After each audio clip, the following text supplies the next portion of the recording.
Now, remember, we can't only say his name twice, because if we say it for a third time, he'll turn up in the mirror behind you. So we'll just say Winston Peters once. I've said it right. So only one more time, or else he will turn up in someone's mirror. So we can only say one more time. So you can't say the W and the P together. Maybe you can say Winnie or WP or Mr. Peters, but you can't say his full name any more than one more time. Okay, so we'll just save it for a sec. So I nearly said it straight away. Yesterday at a public meeting in Invercargill, someone asked what the stance of New Zealand First was on a man being able to identify as a woman and walking into women's toilets. Just the big issues. This is what the Windmeister had to say. No one with a penis should be allowed into a woman's toilet.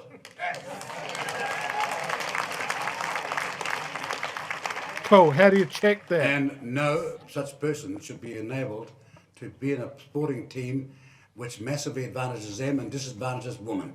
Right, there you go. Clap, clap, clap, clap, clap, clap, clap, blah, da, da, da, da, da. To which I tweeted out, I guess when you're stating no one, so we got to take him at his word, using words. Words are important. He's a former lawyer, so he means it. He means what he says, no one. So I guess now we're saying no one means Winston's going to legislate against toddlers with a penis going into a mall bathroom with their mums, because no one with a penis is allowed in. That is, and also, of course, it's just word salad, not thought out by Mr. Peters to dog whistle to the lowest common denominator for votes. That could be the other possibility. I mean, I'm just saying, it could be, might not be. Had a few responses to that as well. Some people saying that means mums are now going to have to go into the men's room with their baby boys. Yeah, so women will have to go into the men's loos with their boy babies. So yeah, so that's Winston Peters, which has raised the question, Chewy. I'll give you a chance to respond to that first. How terrible would it be for New Zealand if New Zealand First got back in? And I've got a bunch of information to talk about with that. Also, did you know it looks at New Zealand that Newstalk ZB has now started a campaign actively against New Zealand First and Winston Peters. We'll get to that as well. But to start off with, this just dreadful people deathmatch Monday? Must be, because I'm down for that. All right, what do you reckon? What do you think about who are we going to pair Hoskins up against? I don't know. We'll get to that. So Winston playing that kind of card.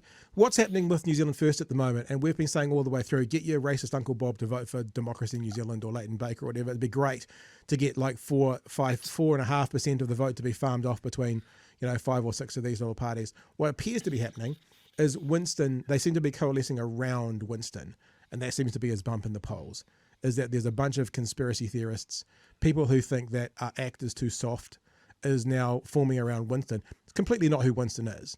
I mean, Winston is the reason that Jacinda Ardern was Prime Minister, remember? It's because of Winston. He did that. Yeah. So this is not his world, but he wants power more than he wants authenticity. Chewy. Yeah, that's always been Winston's thing. There's a bunch of these people, these cookers, that have not forgiven Winston and are demanding that he apologise for putting Jacinda in power. So there are people that will just never let him back in. But look, if there's one thing that Winnie P is good at, it's being a reactionary douchebag, just latching on to some issue, whether it's race baiting or in this case, trans panic. And let's be clear, that question is nonsense, because unless they're going to station penis inspectors at every public bathroom, then it's a nonsense question. Sounds fun. There are trans people that have been using women's and men's bathrooms for decades, and it's not been a problem. Do you also notice? At no point did he say no one with a vagina will use a man's bathroom? No, because it's not about that. It's like when we talk about Luxon wants equality with race, but wants all the other protected classes to have their own special rights. But race, it needs it. And the thing about the trans attacking the trans community, it's always about trans women. Always about. You never hear it about trans men. No. And again, just to underline this, because this will come up again.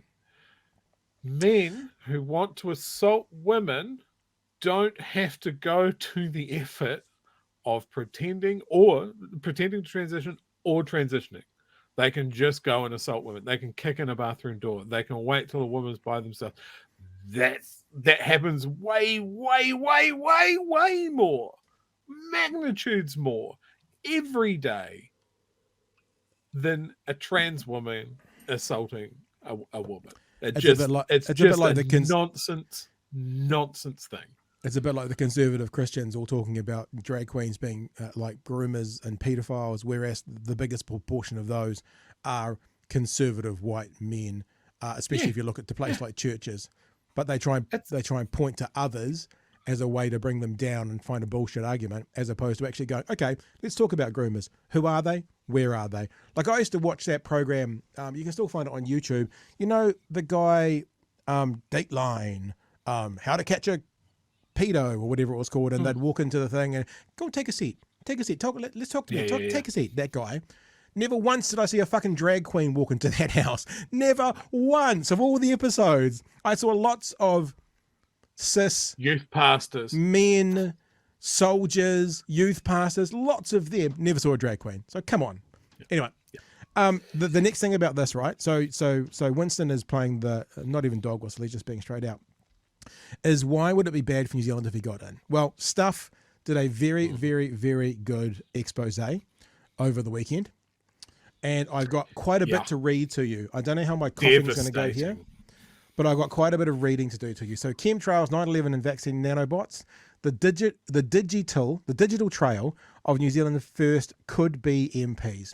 Recent polls show New Zealand first, yada, yada, yada. Get back into politics. For several years, a user currently named Polly has been pumping the social media app Telegram with conspiracy content. Much of it involves sinister global plots, supposedly seeping from groups like the World Economic Forum WEF to oppress the control of the population. Polly once shared a post suggesting those who look at, quote, the death shots, end quote, are, quote, technically no longer human, end quote. Another post suggested visiting a cemetery to verify whether dead vaxxers emit Bluetooth signals. I mean, it's funny, but then holy shit, that person could be in Parliament. Oh, no spoilers. She shared a video alleging the COVID-19 vaccines contain nanotechnology, connecting the vaccinated to a centralized 5G smart grid, turning them into biological robots branded with a scannable product code. Another laid out a sprawling theory involving the Knights Templar, Nazis, and the Swiss government, which claimed nearly all terrorist attacks since 9/11 were false flags undertaken by the New World Order. People should deaf watch, Polly wrote. Speaking of 9/11, Polly isn't sure about that one. I genuinely thought 9/11 was real, she wrote in 2021. If I can wake up, others will too. To Polly, politicians from across the spectrum deserve suspicion. She had been an ACT supporter. This is it. But this was exactly what I was just saying, until they became too woke. And then, where did she go? Until she received an email with the party's COVID response plan in 2021. Welcome to Communist China, she wrote in a reply. You have lost my vote. Dame Jacinda Ardern is, quote, the most evil thing, end quote. When Ardern visited Waitangi in 2022, Polly cryptically posted, Cindy is at Waitangi. You know what to do. Even Donald Trump is deserving of scorn. Zionist Trump Tower, the 7 pillars, inverted triangles with trees planted 6 by 6 by 6. No one is coming to save us, Polly posted alongside an image of the Trump Tower. An anonymous Telegram user isn't typically worth covering in a news article, but Polly was recently announced as a candidate for New Zealand First. Kirsten Murfitt is a property and commercial lawyer in Tauranga. She has been a candidate for Democracy New Zealand before leaving as part of a candidate exodus. Now there's more, but I'm going to give a little cough. So you can pick up on that for right this very second, shall we? That is amazing. Like, this should be the number one thing that people are asking Winston about. Why is this person a candidate? But yeah, it's the audience that he's been courting. Like when he walked through the Freedom Village outside Parliament, yep, that was him announcing, I want to be your candidate. Well, he was asked about it. All the other MPs, they weren't going to, but he did. He was asked about it, and his response was basically, we do not finalize our list until the 14th of September. So I suspect you might see Polly at number 99 or something, because he won't want to turn her away, because Peter's dilemma is he needs their vote. Right. I won't read this one because this is about Kirsten again. Kirsten. Yep, we'll leave all that stuff because we'll go on to some other. Oh, here we go. This is response from Mr. Peters. In response to a request for comment on this article, Peters said the announced candidates were provisional. New Zealand First candidates are selected after a process of investigation as to their qualifications and suitability and will not be finalised or released until nomination day on 14th of September. Staff has identified we'll several keep an other eye on announced that, New then. Zealand First candidates who have shared false or extreme views about the pandemic and other topics. They include Auckland consultant Janina Mace, who formed her own political party last year called NZ Strong, but folded it last month to join New Zealand First. She has since been confirmed as the party's whangaparoa candidate. Oh. On social media last year, Mace shared a post that asked, "Why are we still being led to the slaughter, like so many to the gas chambers?" And they seemingly referenced COVID-19 vaccines. It is unclear if she wrote the post or simply shared it. The party's announced Coromandel candidate Caleb Ansell is a councillor in the Matamata Piako district and stood for the New Conservatives in the last election. Staff has connected Ansell to a since-suspended Twitter account that once tweeted WWG1WGA, standing for Where We Go One, We Go All, the catchphrase of the QAnon movement. It was a reply to another tweet that was deleted, meaning the context is unclear. Staff requested clarification from Ansell, but did not receive a response. Kevin Stone, we're still going. Kevin Stone, the party's Hamilton West candidate, has stood for the party in previous elections. He shared a post in May 2020 alleging that the pandemic was a plandemic orchestrated by multiple governments at the behest of a global financial cartel which wanted a great reduction in the population of developed world and the virtual enslavement of the remainder. Now, you might say, well, there are people who are involved with it. This is New Zealand's First page. This is not the list, but you can see some of these names, like Kevin Stone. There you go. Quite near the top, you know. This is not the list in order, but you'd have to say probably Winston 1, Shane Jones 2. Yeah. So what this will end up being, I don't know, but it does just speak to the idea of the quality of people that are now supporting New Zealand First. So the write-up for this conversation was, I think it'll be terrible if New Zealand First got there, if for no other reason, the people that Winston will bring with him into Parliament. Chewy. Yeah, I mean, New Zealand First has always been, I guess, conspiracy adjacent. It's that and racism, or anti-Asian racism specifically, that has been their bread and butter. Xenophobia, you'd probably say? Yeah, absolutely. And I think we should always be concerned when they get a bump in the polls.